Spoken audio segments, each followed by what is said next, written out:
हुकूमती कारकर्दगी रुगो दावाउनि ताईं महदूद। मुल्क में अटे जो बहरान ख़त्म थियण बदिरां वेतर संगीन थी वियो। सिंध समेत मुल्क जे अक्सर इलाक़नि में अटे जो फी किलो 70 खां 80 रुपयनि ताईं विकिरो थियण लॻो। हैदराबाद में अक्सर इलाक़नि में अटे जूं चकियूं बंदि। चकी मालिकनि जो चवणु आहे त हिकु अटो न आहे, मथां वरी इंतज़ामिया छापा हणी ॻरा ॾंड विझी रही आहे। सिंध हुकूमत ज़ख़ीरो थियल कणिक ऐं अटो हथु करण लाइ समूरे सूबे में छापा हणण जो फ़ैसिलो कयो हो।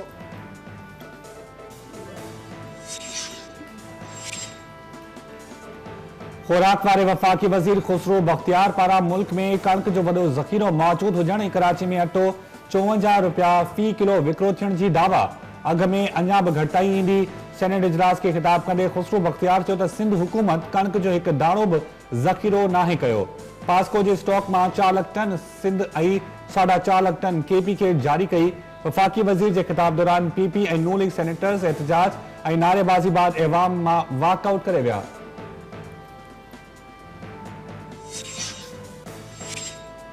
सिंध हाई कोर्ट मुल्क में अटे जे बहरान ते वफ़ाक़ी ऐं सिंध हुकूमत खां जवाब तलब करे वरितो।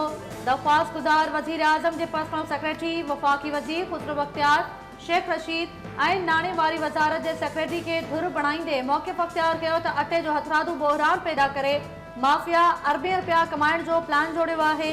अदालत अटे बहरान जी जांच लाइ JIT जोड़ण जो हुकुम ॾे। अदालत धुरिन खे नोटिस जारी कंदे ॿुधणी 7 फरवरी ताईं मुलतवी करे छॾी।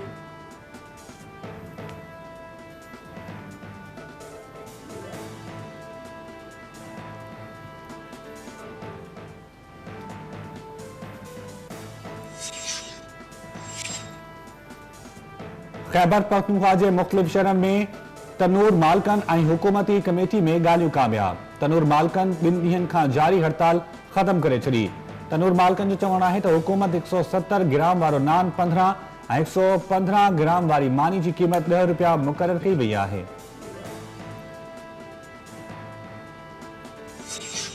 पीपल्स पार्टी जे चेयरमैन बिलावल भुट्टो ज़रदारी चयो आहे त सिंध ऐं बलोचिस्तान मां गैस पैदा थिए थी, पर उन्हनि खे गैस मुहैया न पई कई वञे।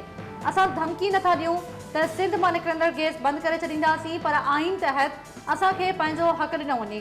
ढाबेजी में पंपिंग स्टेशन जी इफ़्तिताही तक़रीब खे ख़िताब कंदे बिलावल चयो त वज़ीर आला उस्मान बोज़दार खे ख़बर ई न हूंदी आहे त पंजाब में IG तब्दील थी वेंदो आहे। रुगो सिंध में IG वारे मामले ते वावेला कई पई वञे। छा सिंध कॉलोनी आहे जो पंहिंजनि फ़ैसिलनि लाइ बि ॿियनि ॾांहुं वाझायूं? समूरे मुल्क में अटे जो बहरान आहे त पोइ इल्ज़ाम सिंध मथां छो पियो लॻायो वञे?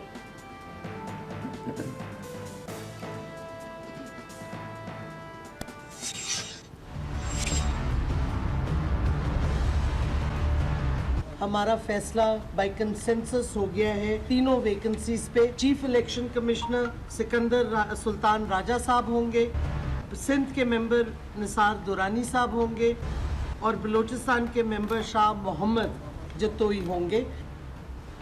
ये तीनों नाम बाय कंसेंसस हुए हैं गवर्नमेंट और ऑपोजिशन के दरमियान, और ये फैसला अब प्राइम मिनिस्टर साहब को आज पहुंचा दिया जाएगा।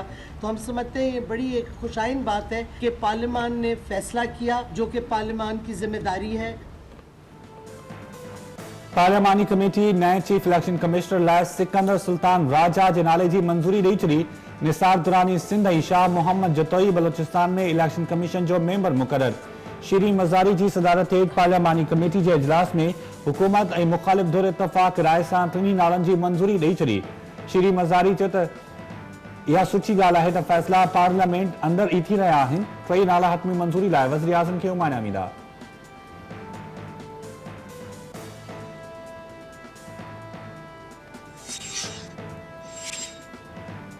वज़ीर आज़म जी ख़ासि मुआविन फिरदौस आशिकावान चयो आहे त हुकूमत ऐं अपोज़िशन इतफ़ाक़ राय सां चीफ इलेक्शन कमिश्नर ऐं मेंबर्स जे नालनि जी मंजूरी ॾिनी। हाणे पार्लियामेंट पंहिंजो जमहूरी ऐं हक़ीक़ी किरदारु अदा करणु वञे पई। इस्लामाबाद में प्रेस कॉन्फ्रेंस कंदे फिरदौस आशिकावान चयो त हुकूमत ऐं मुख़ालिफ़ मुफ़ाहिमत जे अमल खे अॻिते वधाइण लाइ ज़िम्मेवारी जो मुज़ाहिरो कयो। मुफ़ाहिमती अमल खे अॻिते वधाइण सां ई अवाम खे रिलीफ मिली सघंदो।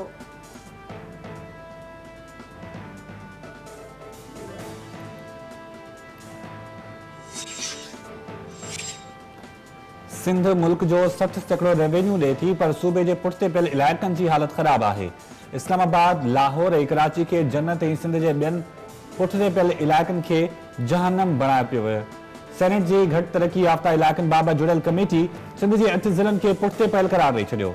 कमेटी चेयरमैन उस्मान काकड़ रिपोर्ट ऐवान में पेश कंदे चयो त बदीर में ऑयल जूं 8 कंपनियूं आहिनि, पर ज़िले जी हालत बदतर आहे। थरपारकर, उमरकोट, कंबर, शिदातकोट, दादू, छठो ऐं मीरपुर ज़िला बि घटि तरक़ी याफ़्ता आहिनि।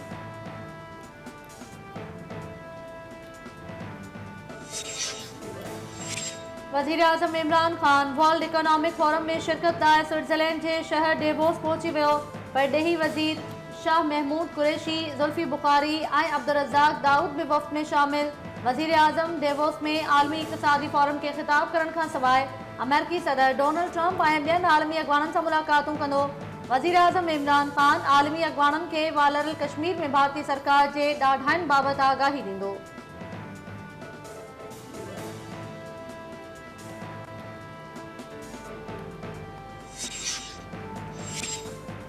Army chief general Qamar Javed Bajwa सां इटली जे सफ़ीर जी अलविदाई मुलाक़ात। SPR मौजी मुलाक़ात दौरान आर्मी चीफ पाकिस्तान ऐं इटली जा लाॻापा वधाइण ते इटली जे सफ़ीर जा थोरा मञा ऐं खेसि अफ़गानिस्तान में नेटो जो सीनियर नुमाइंदो मुक़ररु थियण ते वाधायूं ॾिनियूं। तर्जुमान मूजिब इटली जे सफ़ीर ख़िते में अमुन जी कोशिश ते पाकिस्तान जे किरदार जी वाखाण कंदे आर्मी चीफ खे अफ़गानिस्तान में मुस्बत किरदार अदा करण जो यकीन ॾियारियो।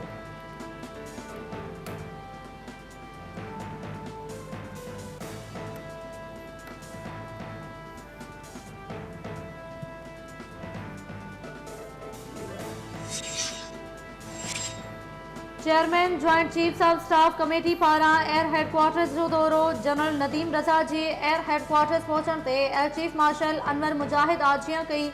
ISPR मूजिब जनरल नदीम रज़ा खे गार्ड ऑफ ऑनर भी पेश कयो वियो। Chairman joint chiefs of staff शहीदनि जी यादगार ते गुलनि जी चादर विछाड़ी। वॾे वज़ीर मुराद अली शाह नए IG सिंध जी मुक़ररी लाइ वज़ीर आज़म इमरान खान खे ख़त लिखी छॾियो। सिंध हुकूमत पारां तजवीज़ कयल ऑफिसर्स गुलाब कादिर थेबो, कामरान फज़ल ऐं मुश्ताक महर मां कंहिंखे IG सिंध बणाइण जी दरख़्वास्त। वॾे वज़ीर पंहिंजे ख़त सां गॾु सिंध हुकूमत जा तजवीज़ कयल 3 नाला ऐं KP तौर पंजाब में IG जी मुक़ररी लाइ लिखियल लेटर जूं कापियूं उमाणींदे चयो आहे त अव्हां सां 16 जनवरी ते टेलीफोन ऐं ॻाल्हि ॿोल दौरान IG जी तब्दीली बाबति ॻाल्हि ॿोल थी। अव्हां जे चवण ते पंजाब ऐं KP जियां 3 नालनि जो पैनल उमाणे छॾियो आहे। टिनी मां कंहिं हिकु ऑफिसर खे IG सिंध बणायो वञे।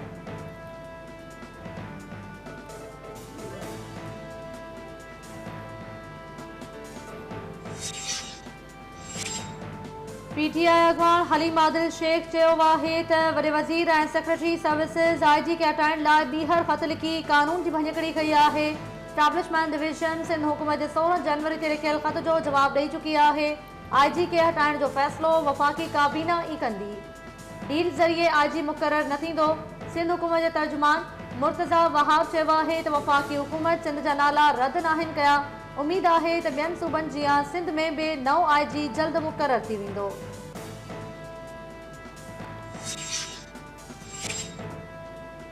सदर खे आइन में ऑर्डिनेंस जे ज़रिए कानून साज़ी जो अख्तियार हासिल आहे। आइन में ऑर्डिनेंस जारी करण ते का बि पाबंदी न आहे। वफ़ाक़ी हुकूमत सदारती ऑर्डिनेंस मंज़ूर करण ख़िलाफ़ दरख़्वास्त इस्लामाबाद हाई कोर्ट में जवाब जमा कराए छॾियो। कानून ऐं इंसाफ़ जे सेक्रेटरी सदारती ऑर्डिनेंसिस बाबति हुकूमती जवाब जमा करायो। हुकूमत पारां सीनियर वकील बाबर अवान ऐं दरख़्वास्त गुज़ार जो वकील सेनेटर रज़ा रबानी पेश थिया। अदालत वधीक ॿुधणी 18 फरवरी ताईं मुलतवी करे छॾी।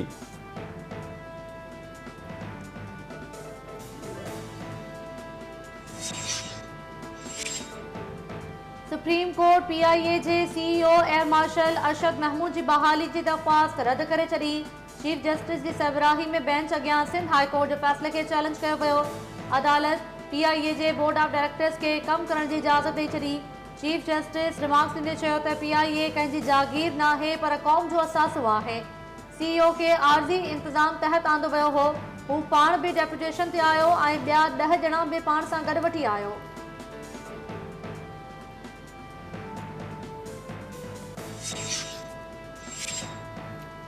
अॻूणे वज़ीर आज़म शाहिद खान अब्बासी चयो आहे त PTI हुकूमत जो हर ॾींहुं अवाम लाइ क़यामत खां घटि न आहे। नए पाकिस्तान में अवाम रोज़ मरी रहियो आहे। इस्लामाबाद में ॿुधणी जे मौक़े ते मीडिया सां ॻाल्हाईंदे शाहिद खान अब्बासी चयो तो नए पाकिस्तान में अटो 70 रुपया किलो विकिरो करे माण्हुनि खे मानी गबो बि खसियो पियो वञे। इस्लामाबाद जी एहतसाब अदालत LNG केस में गिरफ़्तार शाहिद खान अब्बासी जी जुडिशियल रिमांड में 4 फरवरी ताईं वाध करे छॾी।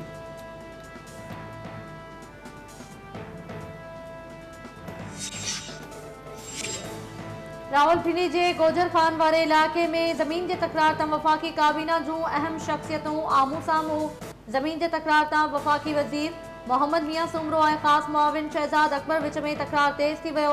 ज़रियनि मूजिब वफ़ाक़ी वज़ीर मोहम्मद मियां सुमरो जे वेझे माइट जी ज़मीन ते शहज़ाद अकबर जो भाउ मुराद अकबर कब्ज़े लाइ माण्हू ऐं तामीराती सामान खणी आयो त पुलिस कमु रोकराए छॾियो, जंहिं बाद शहज़ाद अकबर ज़मीन ते कब्ज़े लाइ रेवेन्यू ऑफिस ऐं पंजाब पुलिस ते दॿाउ विधो, जंहिं बाद मोहम्मद मियां सुमरो जूं सरकारी गाॾियूं माण्हू खणी पहुची वियूं। पुलिस कमु बंदि कराए ॿिन्ही धुरियुनि जे माण्हुनि खे थाणे ते मुंतक़िल करे छॾियो।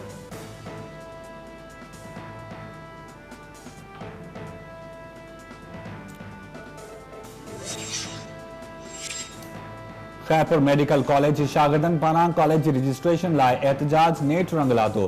Pakistan medical and dental council Khairpur medical college के रजिस्ट्रेशन ॾेई छॾी। PMDC कॉलेज जी रजिस्ट्रेशन जो नोटिफिकेशन भी जारी करे छॾियो।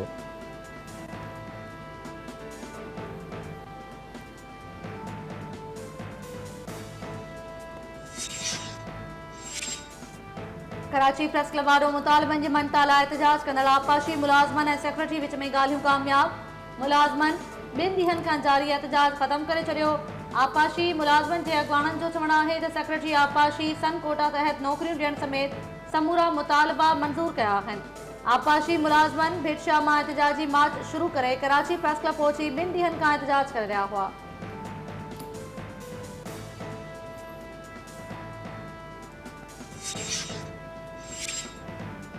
गुज़िरियल साल कराची शहर में 400 खां वधीक औरतुनि खे जिनसी हवस जो निशानो बणायो वियो।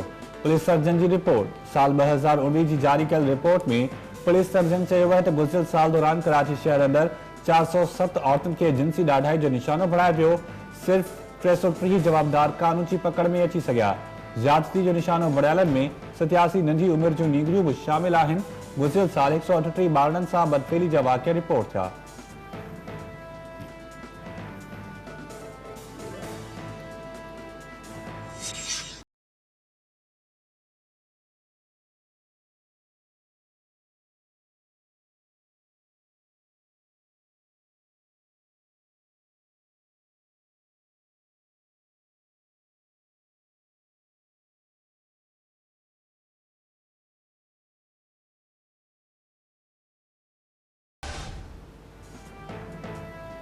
सेशन जज जैकबाबाद की अदालत 5 ॾींहं अॻु मुबैना तौर अगवा बाद मज़हब तब्दील करे शादी कंदड़ नारी महक उर्फ अलीज़ा के दारुल अमान हवाले करे छॾियो।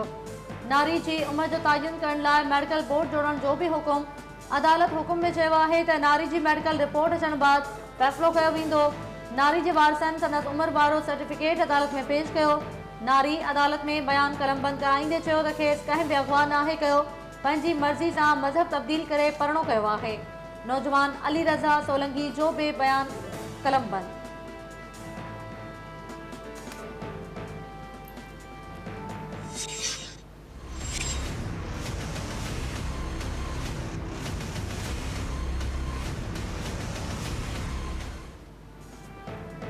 मीरपुर खासी मॉडल क्रिमिनल कोर्ट बेबी मरी कत्ल केस में नामज़द समूरनि जवाबदारनि खे बेॾोही करार ॾेई बरी करे छॾियो। अदालत ॾोह साबित न थियण ते 3 ॼणनि अयास मरी, मुराद ऐं नादिर मरी खे बरी करे छॾियो। 9 महीना अॻु शागिर्दियाणी बेबी मरी कराची मां मीरपुर खां सिगोर सिद्दीक मरी भेण वटि घुमण आई, जेका जमड़ो केनाल में पुरस्कार नमूने सां ॿुॾी फौत थी वई हुई। नारी जे वालिद मौला बख्श मरी जवाबदारनि ते क़त्ल जो इल्ज़ाम हयो हो।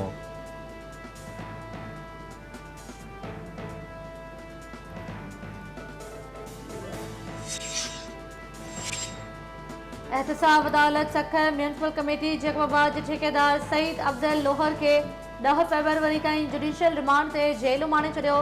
नायब सखर की टीम सईद अफजल लोहर के म्यूनसिपल कमेटी जैकबाबाद के चेयरमैन अब्बास चखरानी खिलाफ दाखिल करप्शन रेफरेंस में गिरफ्तार किया हो। अब्बास चखरानी ऐं सईद अफजल लोहर ते 9 करोड़ रुपयनि खां वधीक जी करप्शन जो इल्ज़ाम आहे।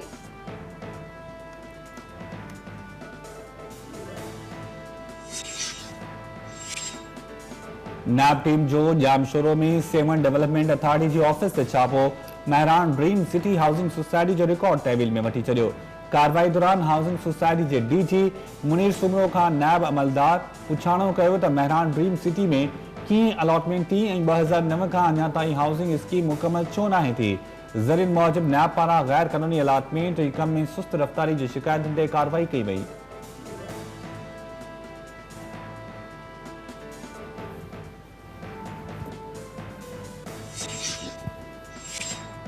सिंध में रोलू ऐं छितन कुतन जो आज़ार ख़त्म न थियो। भिरिया सिटी छारूशाह तंगवाणी मियां साहब में 6 ॿारनि समेत 28 ॼणनि के कुतन ॾाढे ज़ख़्मी करे छॾियो।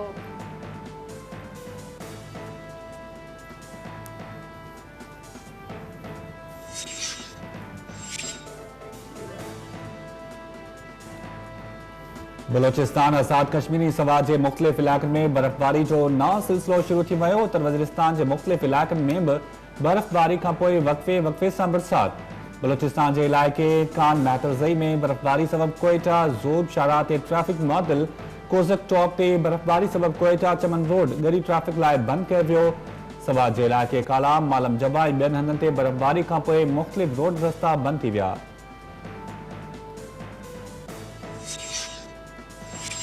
लाड़काने में चाणका अस्पताल के अमले की मुबैना लापरवाही सबब रतोदेरो वासी गोठाणो फौत। वारसन जो एहतजाज। फौती के भाइटे रहमान भुट्टो जो चवण है तो चाणका अस्पताल के अमले संदस चाचे अजीम भुट्टो के ऑक्सीजन ॾियण में लापरवाही कई जंहिं सबब हू फौत थी वियो। ज़िम्मेवारनि ख़िलाफ़ कार्रवाई जो मुतालबो।